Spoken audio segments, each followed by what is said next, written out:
नमस्कार, मी पंजाब डक. मी माझ्या शेतामध्ये आणि सर्व शेतकऱ्याला सांगू इच्छितो, हा 3x1 कापूस लावलेला आहे. तर शेतकऱ्याला ह्या गोष्टी कोणी सांगत नाही. तुम्ही 3x1 कापूस लावल्याच्या नंतर तुम्ही बघा, हे 1 फूट 2 फूट आणि हे 3 फुटावर कापूस आहे. तर शेतकऱ्याला सांगतो की तण नसताना सुद्धा तुम्ही काय करा, हे खुरपून घ्या. कारण की काय होतंय, हे असं खुरपल्याच्या नंतर काय होतंय, म्हणजे तिथली जमीन अशी तुडवल्या जाते, म्हणून हे कापूस एकदम उठतं. पण आपले शेतकरी काय करतात, ज्यावेळेस तण वाढेल त्यावेळेस खुरपण्याची तयारी करतात. म्हणून माझी सर्व शेतकऱ्याला विनंती आहे, तण नसताना तुम्ही खुरपून घ्या. खुरपून घेतल्यानंतर तुमचा कापूस काय वाटतं, खूप वाढतो. तुम्हाला बघायचं झालं, खत न देता तुम्ही काय करा, शेतात जा. वाटल्या शेतात गेल्याच्या नंतर नुसतं त्याला पायानं असं करा. असं केल्याच्या नंतर काय करा, 4-5 दिवसानं ही लाईन बघा आणि ही लाईन बघा, हिच्यामध्ये दुप्पट तिप्पट फरक पडतो.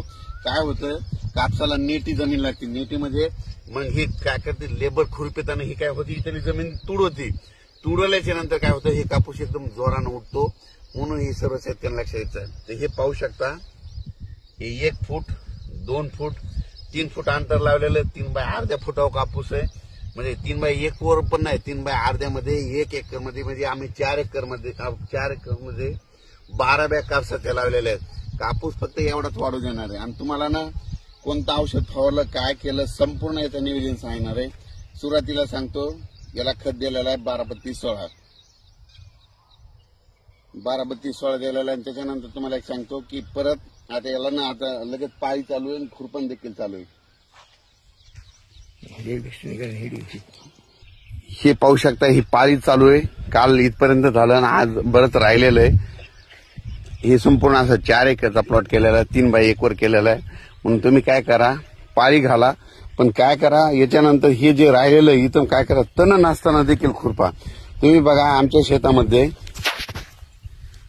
तण सुद्धा नाही, तरी पण आम्ही काय करायलो, म्हणजे कापूस खुरपून गेलो. हे पाहू शकता, तण नसताना देखील आम्ही खुरपून गेलो. बघा, म्हणजे काय होतं, तण नसताना जर खुरपेलं ना, काय होतं, ते कापूस एकदम उंच वाढतो.